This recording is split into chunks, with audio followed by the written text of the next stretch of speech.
Don't look surprised. That's your car, Professor Drake. It's been somewhat altered for a purpose.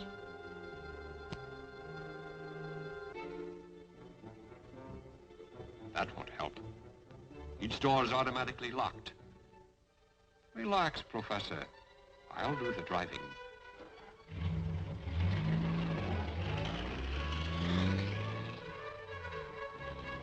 Your car is under my direct control. You can't see me, but I can see you from my remote point.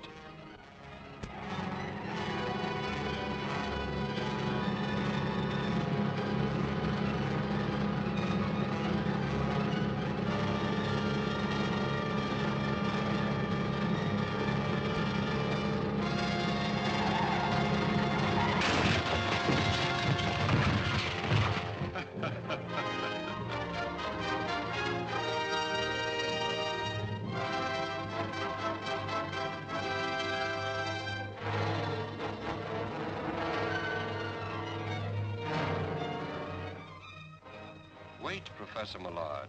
You've been working too hard. Life isn't worth it. Your life. Remember poor Professor Drake and Kenyon and Bennett? The papers said their deaths were accidental. But you didn't believe that, did you? You've begun to suspect more than is good for you. Or for me. Now we shall see what the papers say about your death. Nothing could be salvaged. Science Associates has had to start again from scratch. As you can see, Miss Thomas, we've set up a temporary laboratory here in the conference room. But what could have caused the disaster? An unavoidable accident. Unfortunately, no trace was found of Professor Millard, who was working in the building on a supersonic experimental test at the time. That is about all we can tell you. Can or dare? I've given you facts. You also gave me the facts on Professor Drake's death. As publicity director for Science Associates, you've done a good press job, Mr. Winslow, but aren't these accidents occurring rather frequently? This is a scientific experimental project. There is always an element of danger. As well as sabotage? Now you're being melodramatic. No, realistic. If any outside source is suspected of being behind these misfortunes, Science Data magazine would appreciate having that information. Spoken like a true reporter, Miss Thomas. But Science Associates is a too isolated and unpublicized project to attract sabotage. And Jeff King ought to know. As our rocket propulsion expert, he'd be among the first to come in contact with any outside interference. Well, perhaps some of your other members could give me additional information? Information is something we discuss in private sessions, Miss Thomas. However, I can supply names of those comprising our group. That's Professor Bryant, formerly head of Technical Research University, specializes in metallurgy. Martin Conway, atomic expert and senior member of Science Associates. Dr. Grafner, aerodynamic wizard, and Gunther von Strum, authority on nuclear fission. That's quite a collection of brains. And now... Thank you for the interview. Goodbye, gentlemen. Goodbye, Miss Thomas. I'll see you soon. As soon as there are any new developments. Thanks again, Mr. Winslow. Goodbye, Miss Thomas.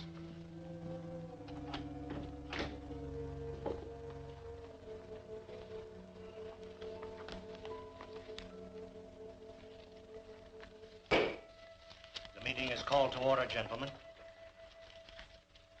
As you know, we must select someone to continue the late Professor Millard's experiments. Why? In my opinion, Millard had become a visionary with fantastic ideas. Mad dreams of developing flying suits to change men into human rockets. A victim of overwork. Yes, it must have unbalanced him. His weird experiments cost him his life, and us our laboratory. No, not so fast, gentlemen. There is a possibility that Professor Millard knew something about Drake's death, but he wasn't satisfied with the theory of accident, and neither am I. I agree. The day before that lab explosion, Professor Millard hinted that he was close to naming someone who calls himself Dr. Vulcan. Millard believed this person was guilty of stealing secrets from Science Associates and was responsible for Drake's death. Are you suggesting that one of us is a murderer? I'm merely repeating Professor Millard's words. You seem to be better informed than the rest of us, Jeff. Suppose you investigate the matter for us. In a special capacity. in order to protect our persons and our interests. Agreed, gentlemen? Yes. The new controlled rocket we'll soon be testing. It's part of our interest. Safeguarding that can be Jeff's first job. All right, gentlemen, I accept. I'll arrange for the secret transportation of the guided missile to the testing grounds. Well, if there's nothing more at the moment, I move that this session adjourn. Second. Meeting adjourned.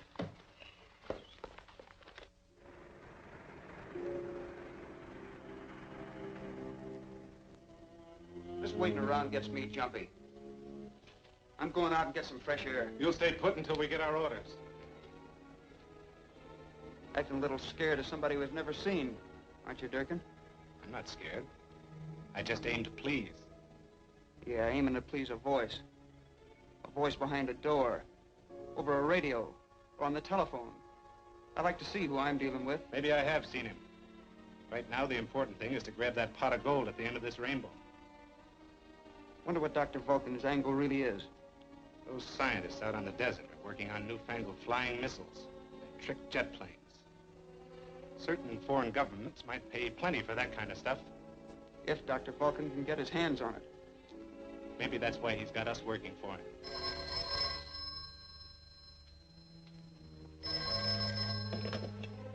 Durkin speaking.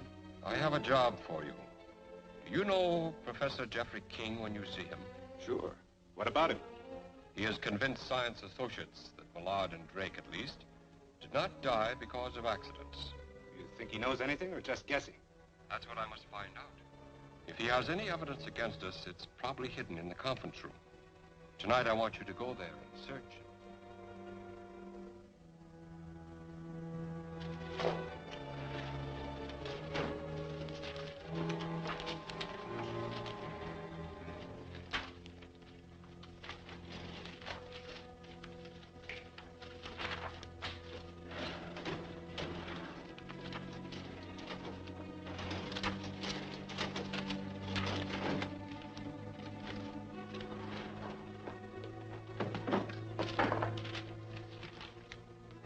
Find anything?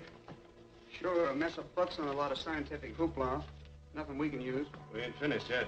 We better be in case King shows up. Why worry about him?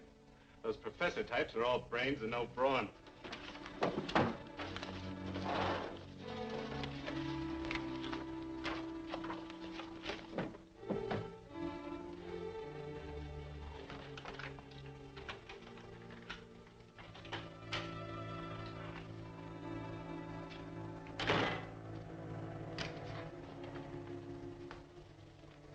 What are you doing here? Just browsing. Whatever you're browsing for, you apparently didn't find. Who sent you here? That's our business. Well, I'm making it my business.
Professor Millard.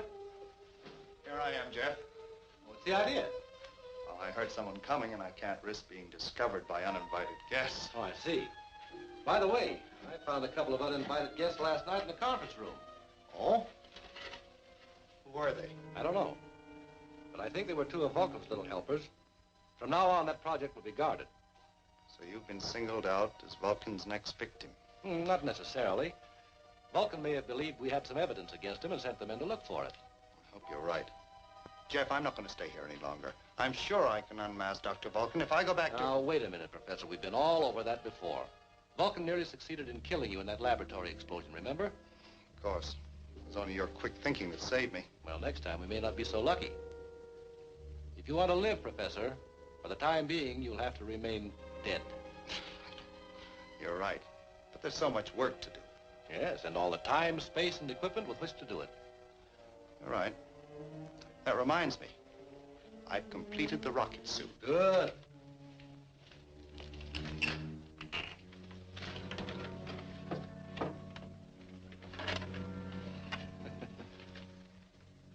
Well, what's so amusing? I was thinking how astonished Professor Graffner will be when he sees this. You know, he was convinced you were insane to try to build an atomic-powered rocket suit. And I guess he thought I was even crazier for helping you. Well, here it is. I hope it works. We'll soon know. I'll take it with me and test it for you. Well, stay close to the ground for the first few flights. There still may be a few adjustments to be made. Right. By the way, the professor's elected me to move the new rocket to the proving grounds for testing. Oh, well, be careful, Jeff. That's the kind of thing that Dr. Vulcan could sell to a foreign nation for a fortune. Yes, if personal gain is the motive behind Vulcan. But we're not sure of that. In any event, I've had the demonstration model loaded aboard an unmarked truck. It's being kept under armed guard in a small warehouse in town. I feel sure Dr. Vulcan has no idea where it is. I hope you're right. I'll let you know about the tests.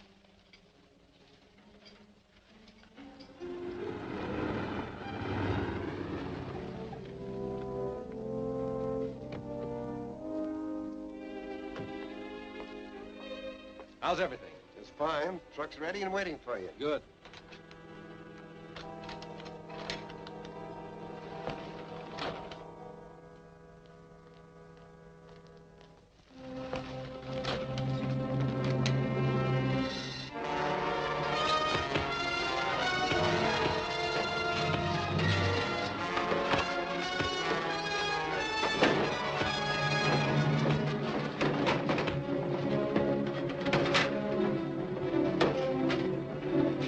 We'll take care of him. Get that truck.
This is Jeff's car. Something must be wrong. Yes.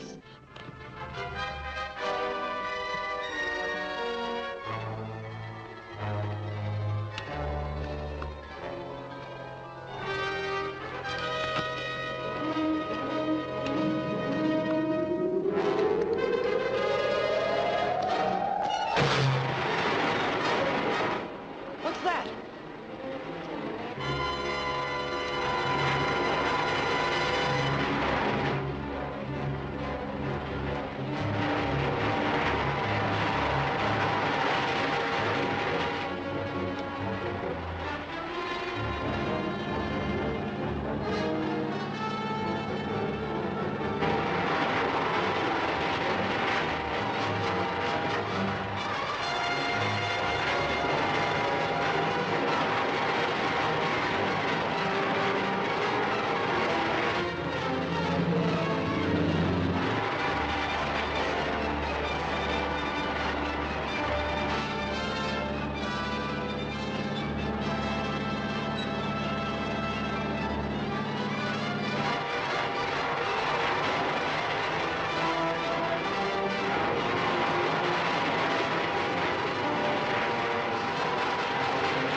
What's that?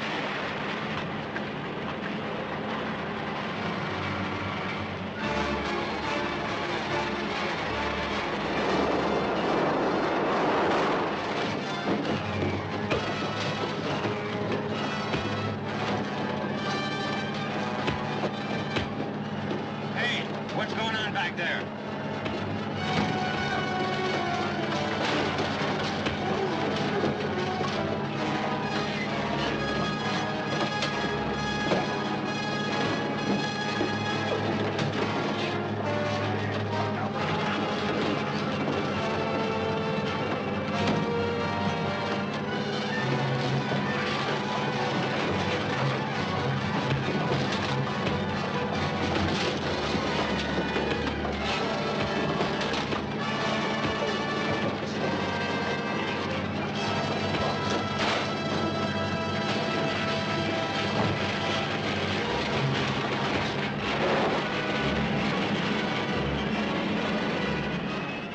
If that torpedo lands in any populated area, you'll be guilty of mass murder.